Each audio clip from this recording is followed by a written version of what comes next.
We'll begin tonight with our news that's local to the Northwest. A case that challenged the start of construction of a section of the Prince Rupert gas transmission pipeline was dismissed last week in BC Supreme Court. The argument against the PRGT pipeline was that a requirement of the BC Energy Regulator was not met before construction on a pipeline section started in August 2024. That requirement was to complete a cumulative effects assessment of the project, which would measure the total additive impacts of the PRGT pipeline and other industrial development across the landscape.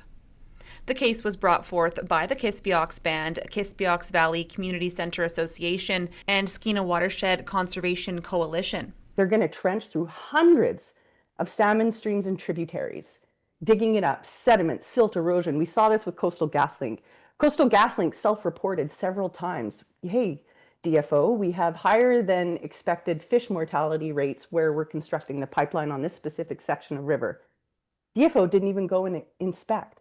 They say that rather than assess cumulative effects of the whole project, the regulator only considered the impacts of construction of one section of the pipeline and the views of the people living beside that one section.